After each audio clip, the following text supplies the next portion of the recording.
tous. On va continuer donc le cours de la semaine dernière. Je sais que c'était un petit peu dur comme texte que l'on a lu la semaine dernière. C'était pas très agréable.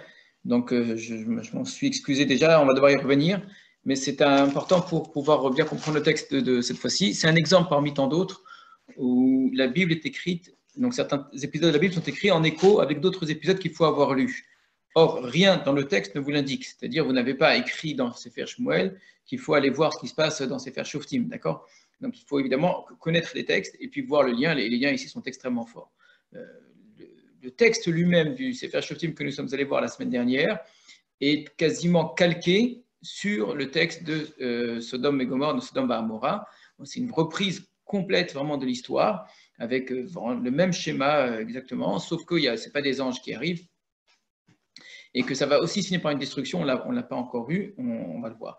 Alors, les liens entre ce texte qui se trouve à la fin du Sefer Shoftim, c'est-à-dire c'est le texte qui finit Sefer Shoftim, et notre texte à nous concernant le roi Shaoul sont très importants. Je les rappelle rapidement, c'est le même lieu, d'accord, c'est plus ou moins la Giva de Binyamin, c'est là qu'habite Shaoul. Alors même s'il ne s'agit peut-être pas de la même Giva c'est une colline, le fait qu'on utilise la Giva à Binyamin dans les deux endroits suffit déjà à faire un lien très fort, la tribu de Binyamin elle-même.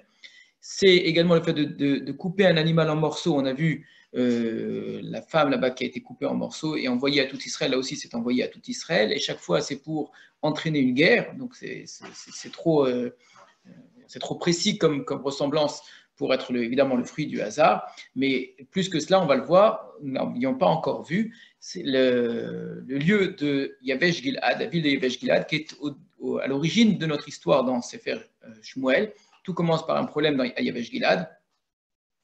Et bien Yavesh Gilad, également, on le trouve dans le récit de la fin du Sefer Shoftim. C'est ce que l'on va voir. Et puis, il y a encore d'autres ressemblances à laquelle il va falloir ensuite être attentif. Voilà ici pour juste l'importance ici de faire le parallèle. Alors, on va revenir à ce texte, encore une fois, qui n'est pas celui que nous étudions. Nous étudions donc dans le roi Shaoul. Et justement, le début de la royauté, si le récit qui est celui de la première guerre de Shaoul, qui est présenté d'ailleurs comme un chauffette d'une certaine façon.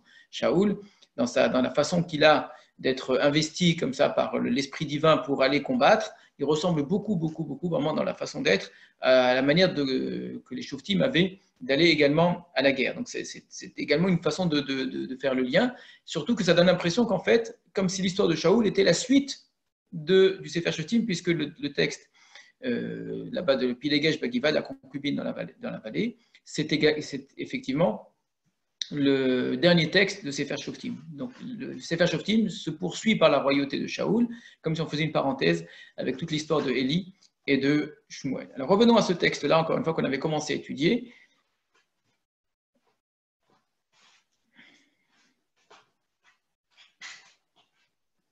Un instant.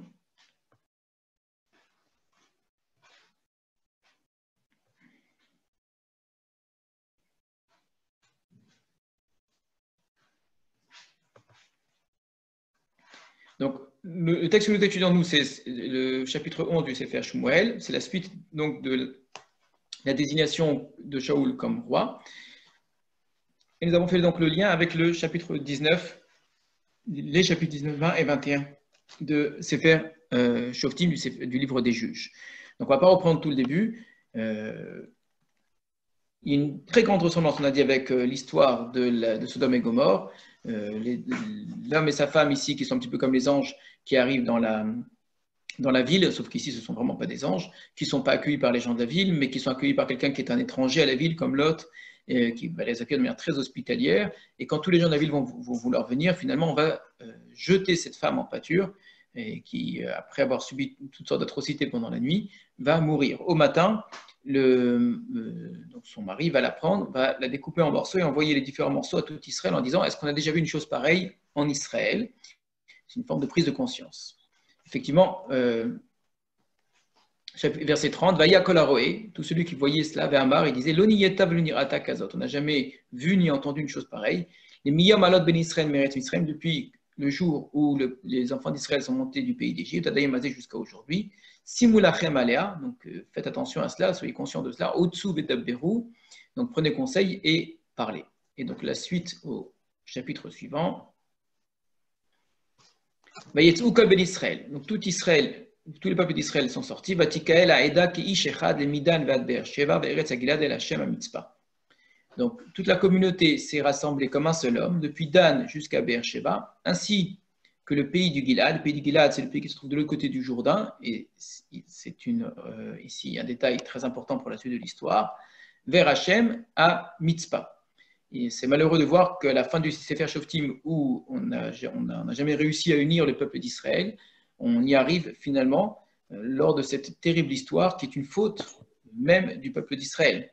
C'est-à-dire lorsqu'il a fallu combattre contre les ennemis extérieurs, on n'a jamais réussi à réunir tout le monde, il n'y a jamais eu ce sentiment d'unité. Le peuple d'Israël a cette conscience d'unité au moment d'une faute terrible et d'une guerre qui va devoir avoir lieu contre les gens de Binyamin. Donc effectivement, ils vont tous se réunir et ils vont se préparer à la guerre. Verset 3, Veishmeu ben Binyamin ki alou ben Israël à Mitzpah. Les fils de Binyamin ont entendu que tout Israël était monté à Mitzpah, Vayomru ben Israël, et ils ont également entendu que les enfants d'Israël ont dit, Daberu echan yetara azot, comment cette chose-là, ce mal-là a pu se produire. Donc les gens de Binyamin ont entendu ce qui s'est passé. Les gens de Binyamin, ce n'est pas que les gens de la ville, c'est toute la tribu de Binyamin. Et donc, ils vont malgré tout, la tribu de Binyamin, au lieu de se ranger du côté du reste du peuple d'Israël et de considérer qu'il y a une faute très grave et qu'il fallait réparer cette faute d'une certaine façon, punir ceux qui avaient commis cette faute-là, la tribu de Binyamin va privilégier l'esprit de clan, l'esprit de tribal, la tribu avant le peuple. Et là, on est vraiment dans cette division du peuple. Et donc, vont préférer défendre les gens de Binyamin contre tout Israël. C'est extrêmement grave. Vous imaginez un petit peu ce que cela signifie. C'est comme si une tribu se mettait à part. Donc, non seulement que la faute a été très grave de la part des gens de la Kiva, mais en plus, les gens de la tribu, tout entière, se rangent à leur côté et vont se battre contre tout Israël. Ça va très mal se passer. Il va y avoir énormément de morts, avec une défaite dans les premiers jours du reste du peuple d'Israël. Alors, ce qui revient assez souvent dans cette guerre-là, c'est cette idée d'unité du peuple en dehors de Binyamin, bien évidemment. Verset 1, on a vu qu'Ish Echad, comme un seul homme, depuis Dan jusqu'à Be'er-Sheva, ainsi que le pays du Gilad. On retrouve un petit peu plus loin, verset 8, Vayakom Kolam, tout le peuple s'est levé, qu'Ish Echad, comme un seul homme, les morlonelech, les Ish les Aholo. On ne retournera pas chacun à sa tente, Velo Nassur, Ish les Beto, et on ne retournera pas dans sa maison. Donc il y a une prise vraiment de position très forte dans laquelle on ne peut pas laisser faire cette chose-là. Et donc ils vont prendre des hommes de tout Israël pour aller faire la guerre contre Binyamin, comme je vous l'ai dit. On répétera encore une fois que Ish Echad Chaverim, verset 11, comme un seul homme, Chaverim, ils sont tous unis, amis. Alors, ils vont essayer d'éviter la guerre, ça ne va pas bien se passer, et donc, malheureusement, les gens de Binyamin qui savaient très bien se battre, et qui en plus connaissaient bien le territoire, vont entraîner un très grand nombre de morts du côté d'Israël. On va sauter cette partie parce qu'elle ne nous concerne pas directement. Et finalement, ça va se terminer par donc, un véritable massacre. Je saute parce que ce qui m'intéresse, c'est de retenir que ce qui nous concerne.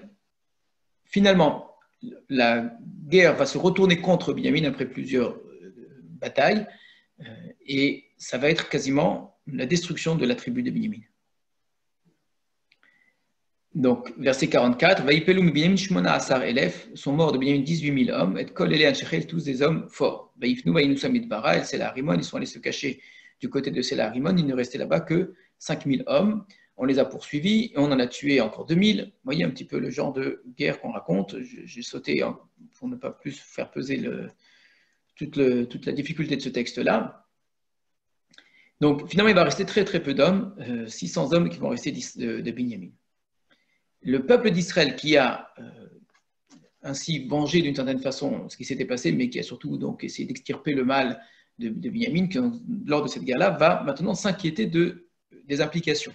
C'est intéressant de voir qu'on aurait pu imaginer qu'après cela, le simple nom de Binyamin devienne objet de honte et de destruction, et que la seule volonté d'Israël eût été de l'effacer complètement. Ça aurait pu être cela, puisqu'on les a quasiment exterminés. Ça ne va pas être le cas. Le peuple d'Israël va s'inquiéter des suites en se disant il ne faut pas qu'une tribu disparaisse d'Israël. Donc c'est intéressant de remarquer que ceux qui ne se sont pas sentis unis à Israël, eh bien, sont aujourd'hui pris d'une certaine façon en protection par le peuple d'Israël qu'ils avaient eux-mêmes rejeté. Donc il y a un grand pleur, le peuple d'Israël pleure pour tout ce qui s'est passé. Verset 2, Vayavoam du chapitre 21, Vayavoam Bet El, le peuple est venu à Bet El. Ils sont restés là-bas jusqu'au soir, les Finaï Elohim devant Dieu, ils ont levé leur voix, ils ont pleuré d'un grand pleur. Alors le problème, c'est qu'au verset 1, le peuple d'Israël avait juré avant d'aller en guerre, à l'époque où ils prenaient encore conseil, ils ne savaient pas encore ce qu'ils allaient faire, ils ne savaient pas s'il allait y avoir une guerre, ils n'imaginaient pas en plus que cette guerre serait à ce point terrible. Première décision qu'avait pris le peuple, c'était Ish mimenu lo iten bito le Binyamin et Isha, aucun homme parmi nous ne donnera sa fille à Binyamin comme femme. Mais n'imaginez pas qu'il n'y aurait plus personne quasiment dans Binyamin et qu'il faudra bien sauver le peuple, la tribu de Binyamin. Donc là, ils sont embêtés par rapport à leur serment. Donc chacun avait juré de ne pas donner sa fille à Binyamin, mais en même temps, eh bien, il faut bien que Binyamin puisse se recréer, cette tribu puisse se recréer. Donc le peuple d'Israël va se mettre à pleurer à Bethel. Bayomrou, ils ont dit au verset 3, Lama Hashem Eloké Israël. Pourquoi Hashem, Dieu d'Israël, Aïtazot d'Israël, y a-t-il une telle chose en Israël? Il paquet d'Ayom Israël chez Bethechad, que le peuple d'Israël se voit privé d'une tribu.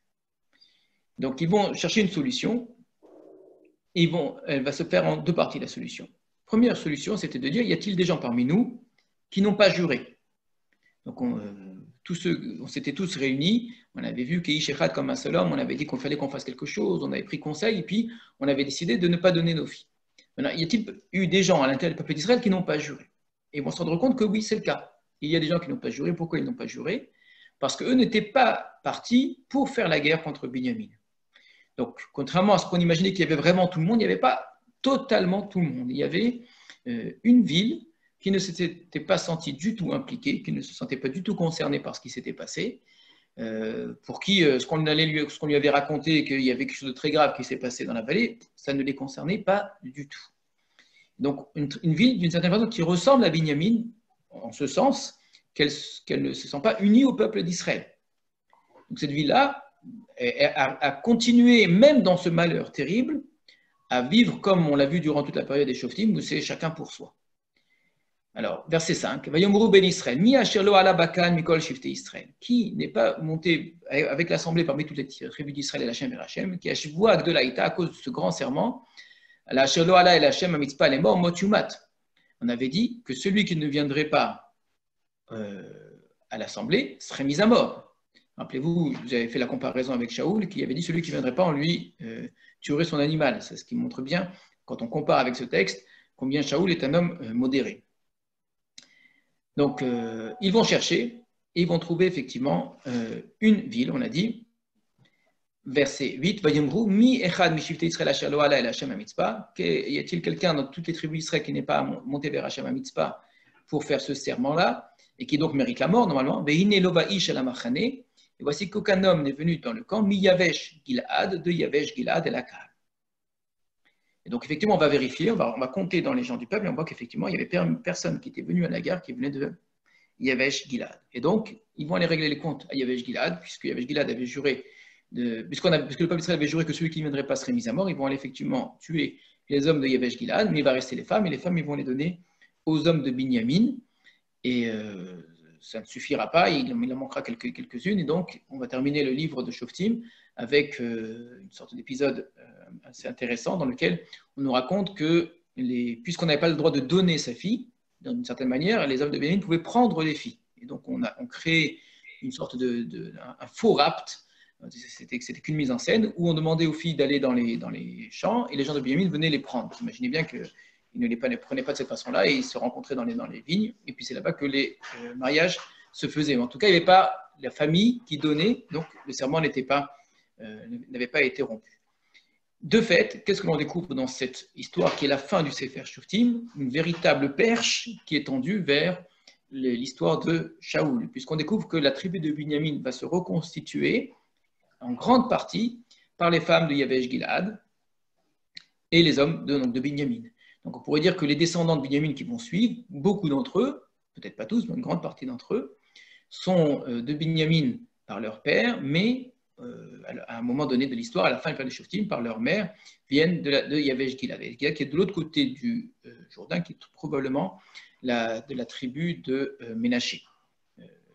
Éventuellement Réhouven, mais il semble plutôt que ce soit de Ménaché, je crois. Alors, qu'est-ce qu'on voit comme lien très fort? D'abord, Shaoul, qui est de Binyamin, eh bien, vient directement de cette histoire. Et ça, on l'avait déjà fait remarquer.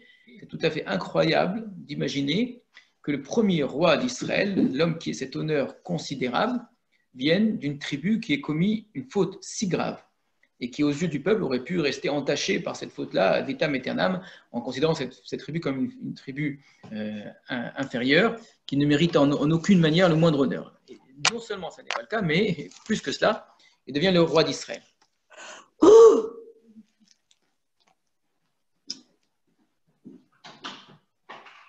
petit instant, excusez-moi.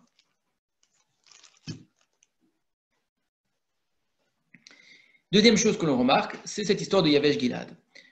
À peine Shaoul est nommé roi devant tout Israël, il retourne gentiment dans son champ pour aller labourer son champ, comme si de rien n'était. Et voilà que la première histoire qui se présente à lui, le premier acte qu'il doit accomplir, c'est justement les gens de la ville de Yavesh Gilad qui sont en danger, comme on l'avait vu. On avait remarqué, quand on avait lu cette histoire-là, que la manière de réagir des gens de Yavesh Gilad est assez surprenante. La première chose que font les gens de Yavesh Gilad quand Nachash de Ammon vient pour les attaquer, première chose, c'est d'essayer de composer avec lui, de se livrer à lui, de faire une alliance en acceptant une soumission. Il ne leur vient pas à l'idée de se dire, nous appartenons à un peuple, il y a d'autres personnes du peuple d'Israël autour de nous, on n'a qu'à s'associer tous et nous défendre contre Yavesh Gilad. Au lieu d'appeler à l'aide le reste du peuple, première chose qu'ils font, c'est se livrer dans la main de Nachash. Et ce qui est incroyable, et ça on ne l'avait pas vu dans Sefer Shoftim, c'est Nachash qui renvoie les gens de Yavesh Gilad à leur origine, en leur disant ce qu'on veut, c'est vous crever un œil, de manière à humilier le peuple d'Israël. Donc ce n'est pas juste qu'ils veulent des sujets, et en les soumettant, ils veulent clairement humilier, et pas humilier les gens d'Yavesh Gilad, humilier tout Israël à travers les gens d'Yavesh Gilad. C'est qu'à travers un homme d'Israël, c'est tout Israël qu'on touche. En humiliant un juif, on humilie tous les juifs d'une certaine façon. Et c'est ça qui intéresse. Et donc là, les gens d'Yavesh Gilad prennent conscience de leur appartenance d'une certaine façon à leur peuple. Alors, on peut être étonné d'abord de trouver des gens à Yavesh Gilad, puisqu'on a dit que la ville avait été exterminée. Alors, ce n'est pas le seul endroit dans le Tanakh, il y en a beaucoup d'autres. On vous dit qu'une ville, un pays, un peuple est entièrement exterminé, et peu de chapitres après, vous voyez qu'il y a encore des descendants de ce peuple-là. Ça va être le cas pour Amalek, où on va dire que Shaoul va exterminer tout Amalek, sauf le roi. Or, à la fin, donc quelques chapitres plus loin, David va rencontrer quelqu'un d'Amalek, et c'est cette personne d'Amalek qui va annoncer à David la mort du roi Shaoul en disant que c'est lui-même d'ailleurs qui avait tué Shaoul. Donc on voit bien qu'Amalek n'avait pas entièrement disparu. Un petit peu plus haut d'ailleurs, quelques chapitres avant, David va combattre des gens d'Amalek. Or, si vraiment il ne restait plus personne, on voit bien que on imagine mal comment David pourrait combattre le peuple d'Amalek. C'est un exemple parmi d'autres où quand on dit que toute une population est exterminée, ça ne signifie pas absolument tous en personne, c'est probablement la ville et que les gens, les survivants, se dispersent, vont ailleurs, donc on n'a plus à cet endroit-là une population qui porte ce nom-là. Mais avec le temps, ça peut très bien que la population se rétablisse et revienne, et que si on n'en empêche pas, eh bien, recrée la ville, recrée le peuple qu'on avait tenté de faire disparaître auparavant. C'est ce qui semble se passer ici à Yavesh Gilad. On peut également proposer une toute autre explication, que le nom de la ville est resté, mais c'est d'autres habitants qui sont venus. Mais ça suffit largement pour faire le lien avec notre histoire, puisque ce qu'on retrouve, c'est que d'une part, je vous ai dit, Binyamin, en grande partie aujourd'hui, est descendant des gens de Yavesh Gilad, mais plus que cela, Yavesh Gilad, cette fois-ci, dans notre livre à nous, dans Sefer Shmuel, comme dans Sefer Shoftim, représente à chaque fois une ville qui ne se sent pas concernée par le reste du peuple, qui ne se sent pas attachée au reste du peuple. L'histoire du peuple d'Israël ne les concerne pas. Alors c'est effectivement une ville périphérique, elle est vraiment à la frontière. Et d'une certaine façon, elle vit sa vie propre, elle avait probablement des moyens matériels, économiques qui devaient lui permettre d'assurer sa propre subsistance. Et dans ce cas-là, ça ne s'inquiétait pas, elle essayait de créer des liens commerciaux et amicaux avec les peuples alentours. Et donc, son attachement à Israël était extrêmement faible, sinon nul. Mais on retrouve cela ici aussi, sauf que c'est très différent.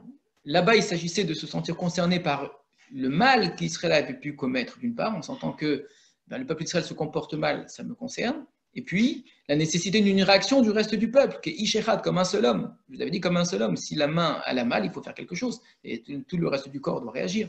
Jean-Yavesh Gilad ne se sentait pas du tout concerné, ni par le mal commis par la tribu de Binyamin, ni par le reste du peuple, qui avait appelé, en condamnant à mort même ceux qui ne viendraient pas, qui avait appelé à la guerre.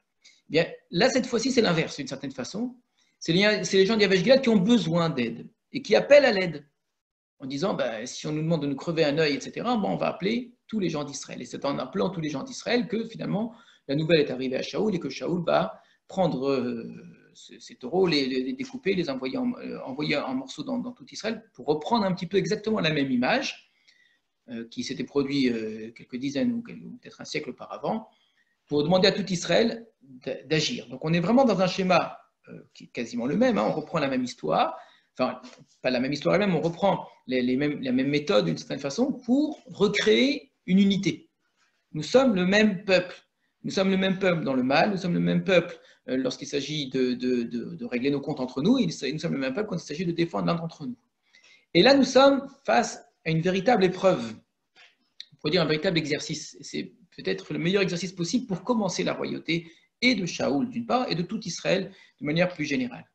Parce que il est très facile à ce moment-là, quand on demande à tout le peuple de venir se battre, et donc de venir mettre sa vie en danger pour aller sauver les gens d'Yavesh Gilad, il est très possible, très simple de répondre, mais qu'est-ce qu'on va aller se battre pour ces gens-là? Ce sont les gens les moins concernés par notre histoire. Ils représentent le peuple d'Israël, le moins Israël de nous tous. Ils se sentent beaucoup plus peut-être liés à leur environnement le plus proche géographique qu'à notre histoire, qu'à notre peuple, qu'à notre Dieu, etc. Donc, le test d'unité et donc le test de royauté, c'est vraiment là qu'il se pose. Comment Shaoul va réagir? Est-ce qu'on va abandonner les gens d'Yavesh Gilad en disant ils l'ont bien cherché d'une certaine façon? Ou bien au contraire, on va se sentir unis, et même ces gens-là qui ne se sont pas battus pour nous, on ira se battre pour eux. Et c'est ce que Shaoul va faire en prenant la même image d'un animal découpé en morceaux, comme on avait pris la femme ici qui avait été découpée en morceaux, pour rappeler ce corps d'Israël qui est démembré, qui doit se réunir d'une certaine façon, se reconstruire. Maintenant, on pourrait très bien dire, mais c'est normal que Shaoul réagisse comme cela. Shaoul, lui, directement lié à ces gens-là, d'une certaine façon, c'est peut-être des gens de sa famille, en tout cas, historiquement, il y a des liens très forts qui unissent les gens d'Yavesh Gilad aux gens de Binyamin, puisque les gens d'Yavesh Gilad sont les seuls qui n'ont pas voulu se battre contre Binyamin. Il y a presque une dette, peut-être, des gens de Binyamin envers les gens d'Yavesh Gilad. Donc le reste du peuple pourrait très bien dire, mais attendez, pour Yavesh Gilad, on va aller se battre, et pour Shaoul, qui est certainement pas. Donc c'est un test pour Shaoul, c'est un test pour tout Israël. Est-ce qu'on va accepter l'autorité de Shaoul? Honnêtement, cette histoire de taureau qui serait découpé, ça fait peur, je pense, à pas grand monde. Chacun pourrait dire, mais pour qui se prend celui-là? C'est lui qu'on va découper en morceaux, il vient à peine d'être nommé roi, il nous demande d'aller mettre notre vie en danger pour aller sauver les gens d'Yavesh Gilad. C'est inimaginable une chose pareille. Donc, c'est certainement pas une menace qui fait peser une peur à tout Israël. Certainement pas. C'est bien plus symbolique qu'autre chose. Et le reste du peuple pourrait très mal le prendre. Déjà, dans le peuple, il y avait des gens qui n'avaient pas accepté la royauté de Shaoul en disant mais comment va-t-il nous sauver celui-là, d'accord? Eh bien, pour qui il se prend? Il ne joue pas les rois, il ne se construit pas de palais, il n'a rien d'un roi, il n'impose rien du tout. Et puis tout d'un coup, il nous demande d'aller nous battre pour ses lointains cousins. C'est inimaginable une chose pareille. Et pourtant, ça va fonctionner. C'est là que nous allons revenir donc à notre récit. Ça va marcher. Israël va accepter de se battre contre Ammon en suivant Shaoul. Et pour Yavesh Gilad, nous sommes ici face à une des premières, c'est probablement la première guerre véritablement unitaire du peuple d'Israël. On en a une qui ressemblait beaucoup. C'était celle de tout Israël contre Binyamin, mais Binyamin ne faisait pas partie de l'armée, justement, puisqu'il était combattu. Mais là, on va voir véritablement la première guerre, la première armée d'Israël, c'est Shaoul qui va la lever. Je ne manque jamais de rappeler les grands faits de Shaoul et tout ce qu'il a fait d'important, parce que, comme je le dis souvent, l'image de Shaoul est tellement entachée par la suite qu'on oublie que ça a été un très grand roi et un très bon roi d'Israël. Nous revenons au chapitre 11 de Sefer Shmuel. Qu'est-ce que c'est bien ?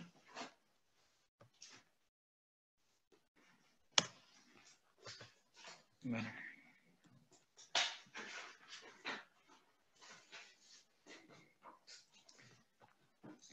Alors, Vivkedem Bevazek, je suis au verset 8 du chapitre 11 de Sefer Shmuel. Il les a recensés à Bezek. Vayiush Bene Israël Shlosh Meot Elef. Et les hommes d'Israël furent au nombre de 300 000. Et Ish Yehuda Shloshim Elef. Et les hommes de Yehuda, 30 000.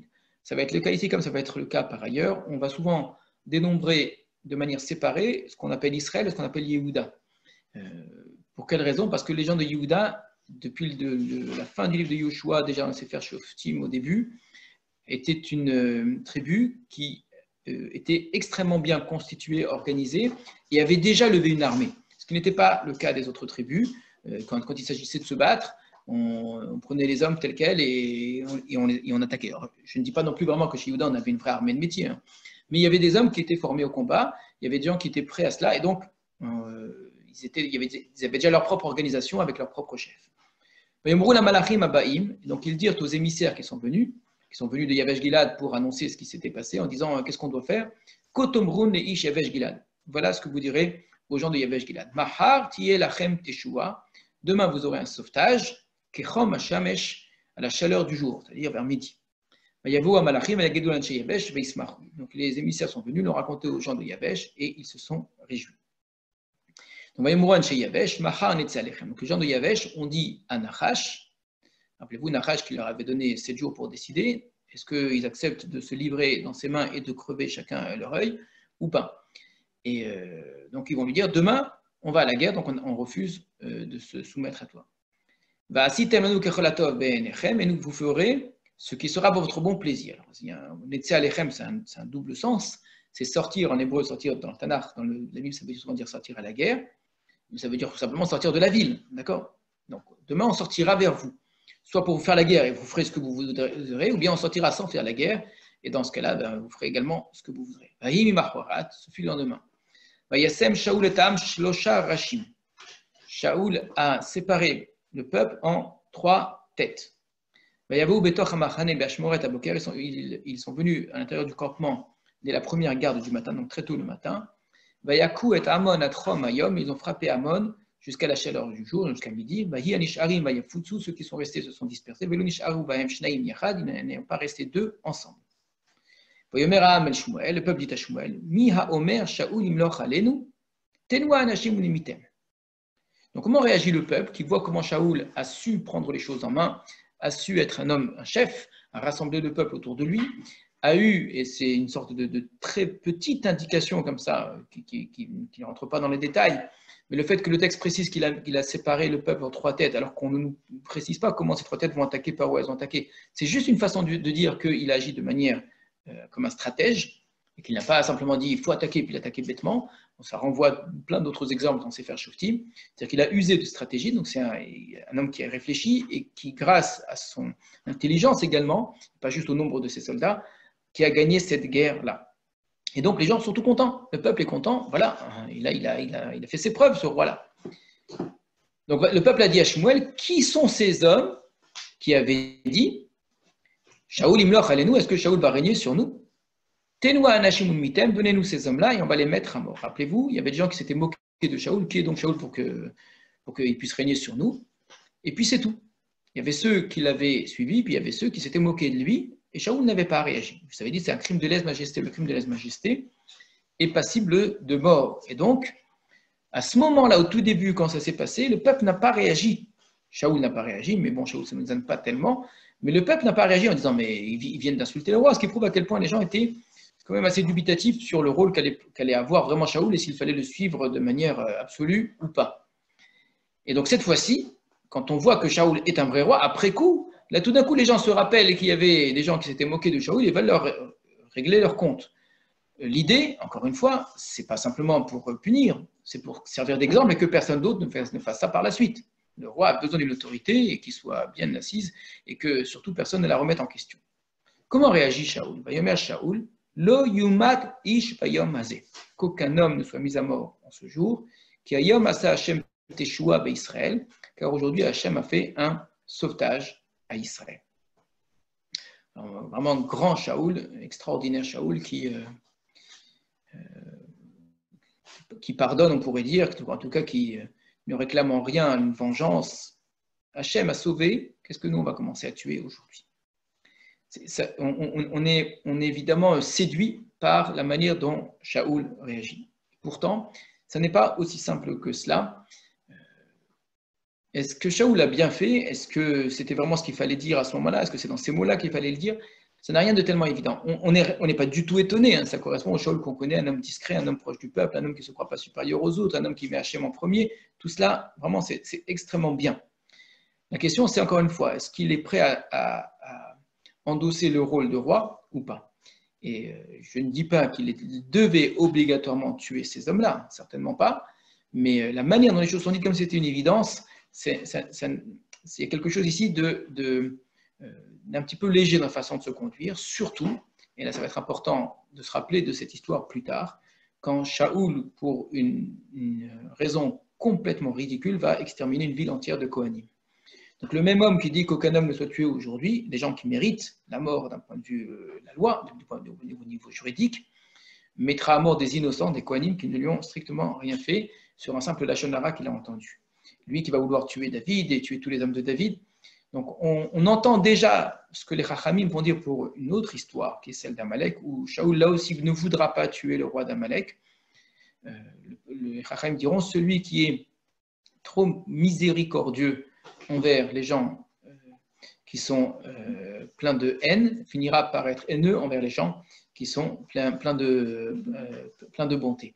C'est-à-dire lorsque le personnage de Shaoul ne sait pas ici s'affirmer comme il le doit, eh bien, ça se retournera à l'inverse contre lui, c'est-à-dire de la même manière, il ne saura pas maîtriser sa personnalité au moment où là, au contraire, il devra apprendre à retenir sa violence et sa vengeance. Donc, évidemment, il faut entendre ici le côté bon de Shaoul. Hein. La personne ne lui fait la remarque, ni Shmuel, ni personne, mais le fait que le texte, qu'aucun homme ne soit mis à mort aujourd'hui, le aujourd'hui, malheureusement, c'est presque une sorte d'allusion terrible. Aujourd'hui, qu'aucun homme ne meurt, mais plus tard, oui, il y en a plein qui vont mourir par ma faute, moi, Shaoul, parce que j'aurais complètement déliré, et à ce moment-là, je vais tuer des innocents. Donc, c'est quelque chose de dur à entendre et qui, chaque fois sous-jacent au texte, le texte, évidemment, a conscience de ce qui s'est passé avant et c'est ce qui se passera par la suite. Donc, Shmuel dit au peuple, Gilgal. Donc, partons et allons au Gilgal, Unechadesh Sham Hamelucha, et qu'on consacre à nouveau la royauté. Alors, le mot à nouveau, il ne faut pas le prendre comme au sens français, comme quelque chose qui existait auparavant, qui maintenant va être renouvelé, que ce soit une chose nouvelle, que la Melucha soit quelque chose de nouveau et qu'on commence la royauté. Je vous l'avais déjà dit, la nomination de Shaoul, pas de Raoul, mais de Shaoul en tant que roi, et se fait en plusieurs fois, ce qui est très surprenant parce que chaque fois pourrait tout à fait être indépendante. On a eu l'onction, avec toute l'histoire étonnante qui tourne autour de cette onction-là. Shaoul qui a perdu les ânesses, etc., et puis les signes, qui est une désignation très intime, quelque chose de très lié au personnage de Shmuel, une onction qui est liée donc évidemment à Dieu, qui tout était décidé avec des signes divins, et puis à une forme de prophétie. Donc Shaoul en tant que prophète. Et regardez la ressemblance, le même questionnement. Là-bas, on s'était étonné, est-ce que Shaoul est-il prophète? Et là, on s'était étonné, Shaoul est-il roi? C'est l'homme qui semble vraiment ne pas être à l'endroit où les gens l'attendent. Il a un rôle qu'on a du mal à comprendre. Donc, la deuxième désignation, c'est le roi au sens du chef militaire, du héros, comme on l'avait vu dans Sefer Shoftim, la suite du Sefer Shoftim. Autant la première désignation, c'est la suite du Sefer Shmuel, vraiment où le personnage Shmuel joue un rôle très important, où on a vraiment le prophète ici qui désigne quelqu'un en lui donnant également de la prophétie, alors que là, on a la suite du Sefer Shoftim, où c'est l'homme qui vient clore, on pourrait dire d'une certaine façon, une histoire extrêmement négative qui avait commencé dans la fin de Sefer Shoftim, et il l'a dépassé enfin. Alors, voilà pour la deuxième désignation. On va avoir une troisième désignation où Shmuel réunit tout le peuple. Il y avait déjà un rassemblement du peuple. Hein. On l'avait désigné avec le Urim Vetumim, mais qui avait entraîné, je dis, avec ce départ à la guerre après qu'il soit rentré chez lui. On va maintenant avoir une troisième fois. On va évidemment essayer d'observer pourquoi est-ce qu'on a cette troisième fois-là. Ce qui est extraordinaire, hein, vraiment, David, sa royauté va être réglée assez rapidement lorsqu'il s'agira de le désigner. Ça va lui prendre beaucoup de temps pour devenir roi, parce que Shaoul sera encore roi. Mais la désignation de David sera assez rapide au départ. Il va falloir une nouvelle désignation plus tard, quand Shaoul va mourir et que tout Israël va devoir également le désigner comme roi, parce que sa royauté n'aura pas été reconnue. Je reviens à Shaoul, donc verset 14. Alors Shmuel dit au peuple, venons, allons au Gilgal, pour y consacrer à nouveau la royauté. Tout le peuple est allé dans le Gilgal. Ils ont désigné Shaoul comme roi devant Hachem au Gilgal.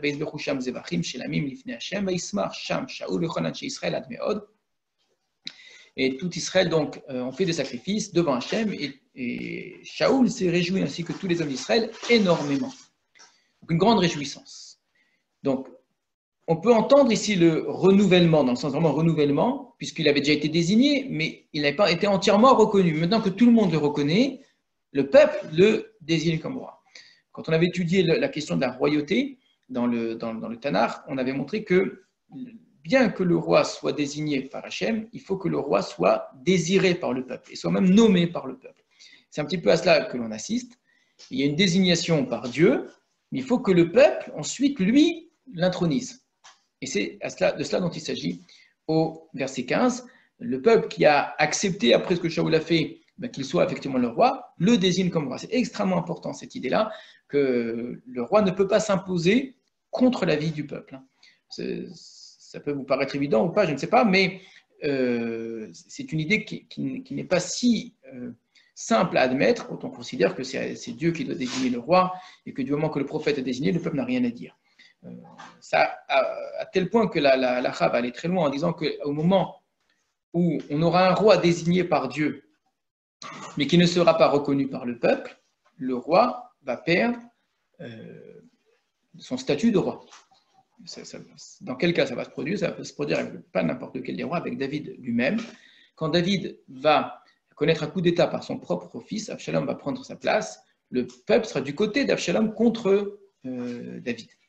La Gemara va dire, pendant tout ce temps-là, David, s'il avait fauté, il avait fait une faute quelconque, il aurait dû amener un korban khatat, une faute comme n'importe qui du peuple, et pas comme le roi d'Israël. C'est une façon de dire qu'il a perdu son statut de roi. Il est désigné comme roi, il y a un imposteur qui vient, qui prend sa place, qui fait un coup d'État, peu importe. Le peuple, même si c'est à tort, même si c'est contre l'avis de Dieu, même si c'est en nommant un tyran, malgré tout, le peuple n'est pas du côté du roi. C'est extrêmement important comme idée que la royauté a besoin évidemment d'une désignation divine, mais également d'un choix qui soit un choix populaire, d'une élection qui vienne du peuple. Et donc, on arrive à cette troisième désignation qui est celle du peuple, qui vient conclure ce qui précède. On passe au chapitre suivant.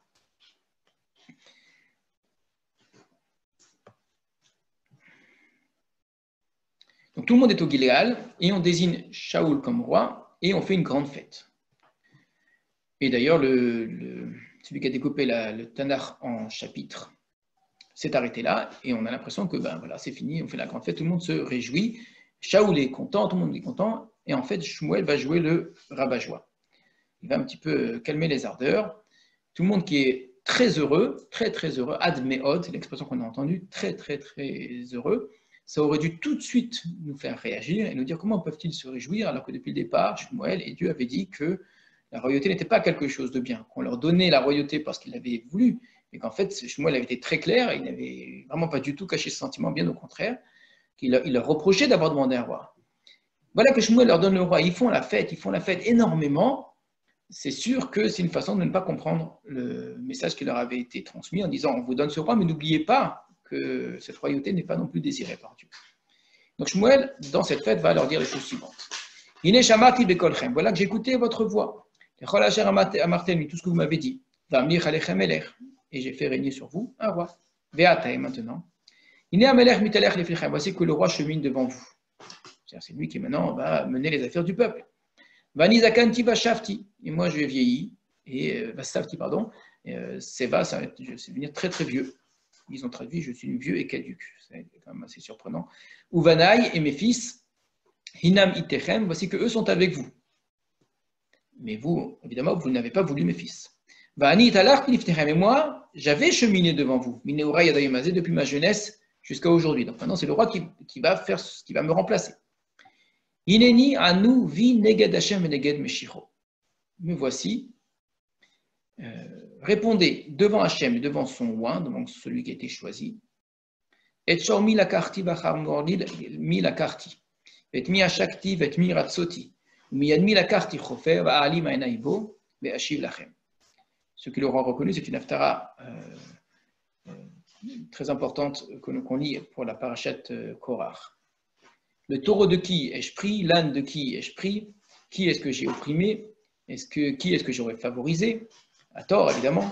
De qui est-ce que j'aurais pris qu'offert un cadeau, quelque chose? Ali Menaïbo, un coffert, c'est un dépôt, et j'aurais caché mes yeux, c'est-à-dire je ne l'aurais pas rendu. Vachilrem, et que je vous rende. Donc, est-ce que vous avez quelque chose à me reprocher? Est-ce que j'ai, je ne veux même pas dire abusé de vous, est-ce que j'ai simplement usé de vous? Alors qu'évidemment, il est en droit de le faire. Pour assurer ses fonctions, Shmuel avait certainement besoin d'un taureau, d'un âne, de quoi que ce soit.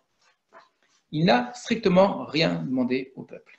Il n'a pas été payé par le peuple, il n'a rien reçu du peuple, il n'a évidemment pas abusé du peuple. Quand on sait évidemment la manière dont se comportaient ceux qui l'avaient précédé, et comment ça a été la faillite, l'échec des fils de Élie, parce qu'eux étaient extrêmement corrompus, eh bien on comprend ici la grandeur de Shmuel. Ce qu'on reproche aux fils de Shmuel, rappelez-vous, c'était une certaine forme de corruption, très légère probablement, ça n'a rien à voir avec ce que les fils de Élie faisaient, mais relativement à leur père, évidemment, le peuple n'était pas prêt à suivre. Donc, il demande ici des comptes en disant, voilà, est-ce que quelqu'un a quelque chose à me reprocher? Est-ce que j'ai des choses à rendre à quelqu'un? Vayomru, ils ont répondu, Lo hashaktanu velo ratzotanu velo lakarta miyad ish me'uma. Tu ne nous as pas opprimés, tu ne nous as en rien pressurés, tu n'as rien pris de la main de qui que ce soit. D'accord? Vayomer alehem, aed Hashem bachem, qu'Hashem soit témoin. L'aide Meshiro, et que son oint, donc son élu, Shaoul, soit témoin aujourd'hui, à Yamazé. Que vous n'avez rien trouvé dans ma main, quoi que ce soit, et ils ont répondu, témoin, que Hachem soit témoin et que Shaoul soit témoin. On va avancer un petit peu dans le texte, vous l'aurez peut-être déjà remarqué, sûrement, ce texte aussi renvoie à un autre texte très important du Tanakh et est écrit en calque, exactement comme on a vu pour l'histoire d'Yevesh Gilad. Donc là, il ne s'agit pas d'un calque, il ne s'agit pas de reproduire exactement la même histoire, mais il y a des éléments vraiment narratifs qui sont très ressemblants. Ici aussi, vous avez clairement quasiment un dialogue qui est repris mot pour mot. D'un autre endroit dans la Torah, on y reviendra, et le lien n'est pas un simple lien littéraire, parce que ça fait joli de reprendre un texte ailleurs. C'est un lien très profond et extrêmement intéressant qu'il va falloir développer. Donc, Vayimer Shmuel el Am, donc une fois que tout le monde a reconnu que, effectivement, que Hachem soit témoin, que Shaoul soit témoin, qu'il n'a rien pris de qui que ce soit, Hachem, Asher Asa et Moshe et Aaron. Hachem qui a fait Moshe et Aaron, Asher Aila et Abotechem Eretz Mitzrayim, et qui a fait monter vos pères du pays d'Égypte. Veata, Itiatsevu Vishafeta Itechem Lifne Hachem. Donc, tenez-vous et que je juge devant Hachem, donc, dont je viens de dire qu'il a fait Moshe et Aaron, qu'il a fait monter vos pères du pays d'Égypte. Que je juge quoi? Kol Tzidkot Hachem Asher Asa Itechem et Abotechem. Donc, tout ce qu'il a dispensé, tout ce qu'Hachem a fait pour vous. Donc, je vais rappeler tout ça. Quand Yaakov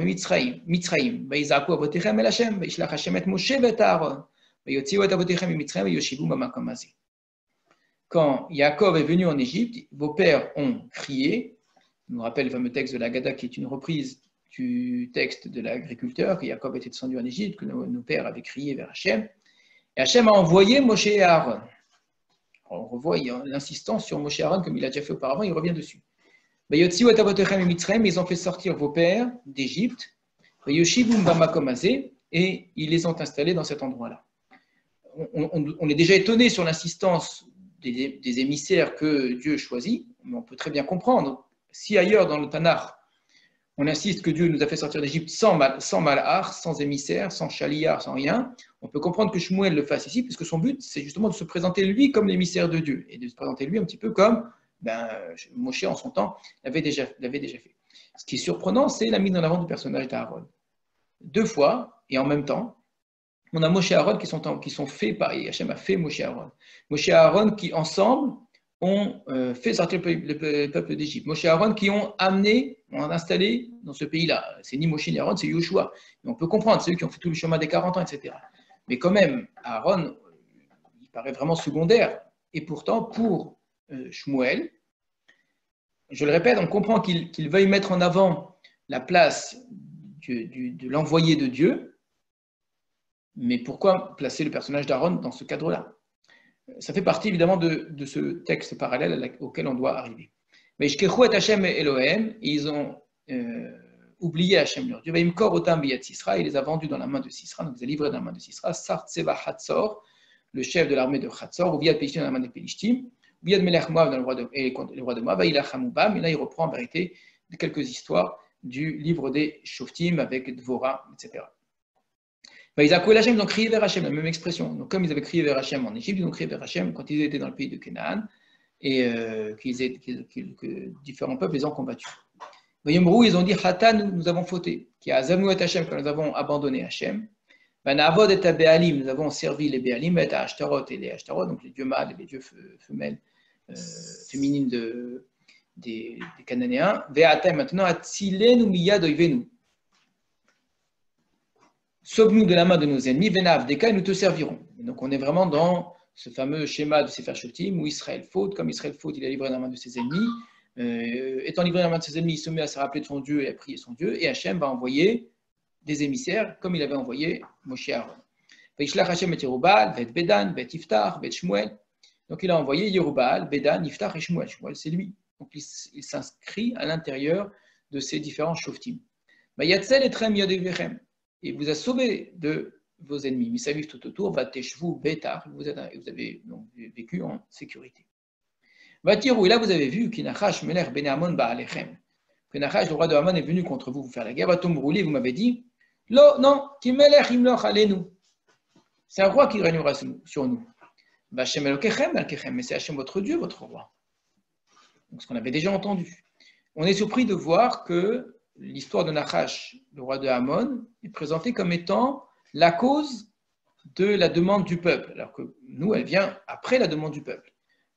Ça ne veut pas dire qu'il y a, dans la lecture qu'on a jusqu'à présent, ça ne veut pas dire qu'il y a un temps très long. Le peuple a demandé un roi, Hachem a dit à Shmuel d'aller chercher un roi, ensuite on a envoyé Shaoul, ça peut-être il y a eu quelques jours, quelques semaines qui séparent les deux. Mais on a présenté l'histoire de Nachash comme étant une histoire qui vient qui est à la cause même de la demande du peuple. Et on peut très bien le comprendre effectivement comme cela. Pourquoi tout d'un coup le peuple a voulu se choisir un roi? Parce qu'il ne voyait plus en Shmuel et au fils de Shmuel quelqu'un qui, comme dans les autres peuples, était capable de mener une guerre, de diriger, de représenter ici un chef comme les autres nations en ont. Donc il y a plusieurs causes, et une de ces causes-là, c'est Nachash qui déjà devait, avant notre histoire qu'on a lue, contre les gens de Yavesh Gilad, qui déjà avant devait tenter différentes incursions, faire du mal à Israël, et donc il n'est pas devenu ennemi du jour au lendemain contre Yavesh. L'histoire de Yavesh est particulièrement violente, et c'est là que on va commencer la guerre contre Nachash, le roi de Amon. Mais en vérité, déjà auparavant, il était là, il menaçait Israël. Israël, à cause de cela, entre autres, avait désiré un roi. Et c'est ce que ici, il le rappelle, c'est la guerre ici qui vous fait prendre conscience, qui vous donne envie d'avoir un roi. Et d'ailleurs, regardez, on l'a très bien entendu comme cela, quand Shaoul a gagné la guerre, alors là, c'est un roi. Et là, tout le monde est content. Mais quand Shaoul était rentré chez lui gentiment, là non, c'est pas un roi, ça, d'accord, entouré des gens qui étaient attachés à Dieu. Le roi, pour eux, c'est l'homme de guerre. Donc c'est ce que Shaoul leur montre. Voilà, vous avez eu ce que vous vouliez. Le voilà le roi que vous êtes choisi. À chercher El Tem que vous avez demandé. Je vous ai dit, c'est son nom, il s'appelle Shaoul, celui qui est demandé. Hachem vous a donné un roi. C'est votre volonté. Malgré tout, im tir'uet Hachem, si vous craignez Hachem, va'avadetem oto, et que vous le serviez, ushmatem bekolo, et que vous écoutiez sa voix, velo tamru et pi Hachem, et que vous ne vous rebellez pas contre la parole d'Hachem, et que vous, comme votre roi, vous suivrez Hachem, donc votre Dieu, le roi qui a régné sur vous.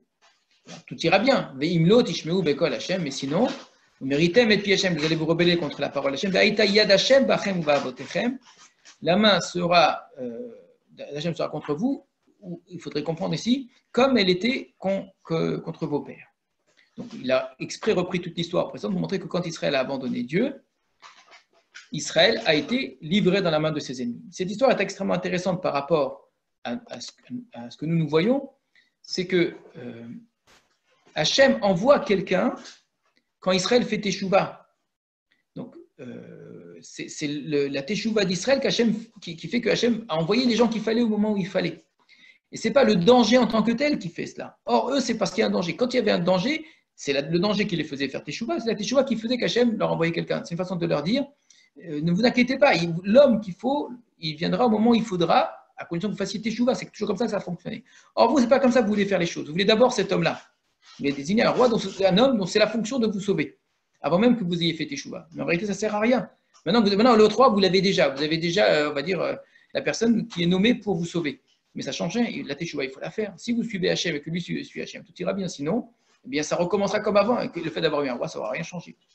Gamata, maintenant encore, il va leur faire un signe. Ce signe-là, c'est quelque chose qui va les marquer pour qu'ils comprennent bien que ce n'est pas sa volonté propre, c'est bien la volonté divine. Donc, Aloketzir Hitim Ayom, aujourd'hui, c'est la moisson du blé, donc on a la période de Shavuot. Ekra el Hachem, je vais prier vers Hachem, Beiten Kolot ou Matar, il va donner, donc il va faire entendre le tonnerre et la pluie. Chacun sait qu'en Israël, à cette période-là, il ne pleut plus, donc il n'y a plus une goutte de pluie qui tombe. Donc de voir tout d'un coup une énorme averse, c'est quelque chose qui est impossible. Et vous saurez, vous verrez que c'est quelque chose, c'est un très grand mal, un très grand méfait que vous avez fait aux yeux d'Hachem, de vous demander un roi. Et c'est ce qui va se passer.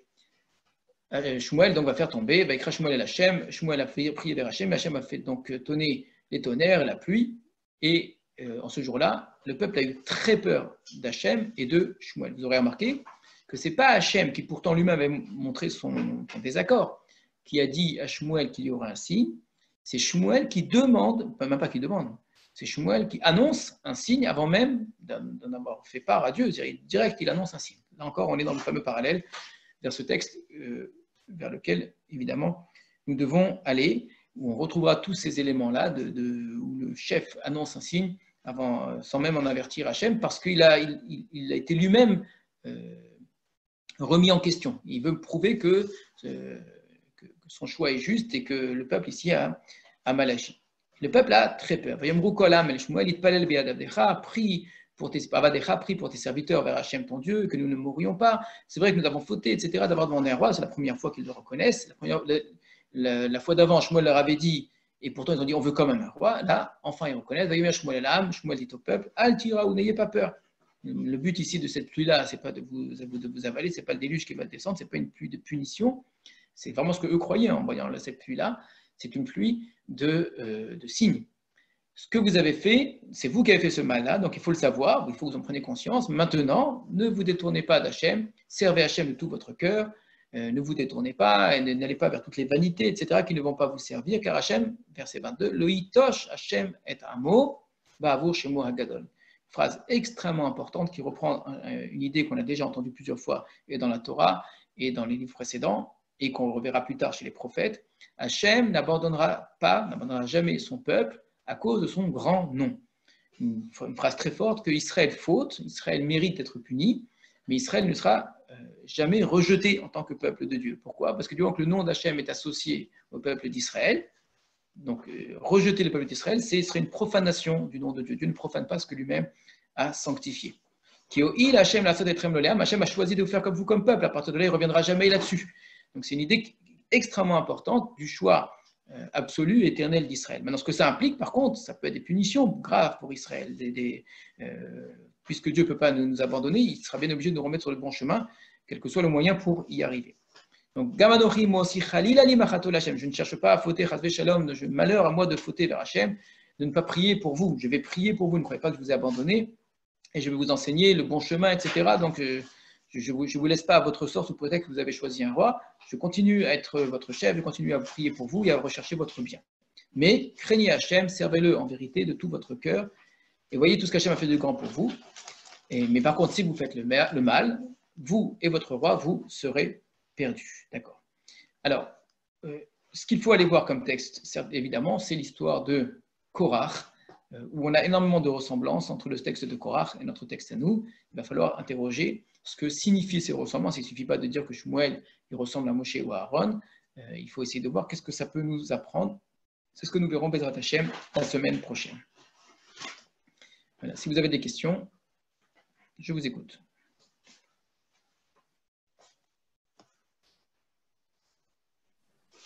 Mais l'intervention de Samuel, c'est pas de nature à enlever maintenant l'autorité du roi de Shaoul qui venait d'avoir.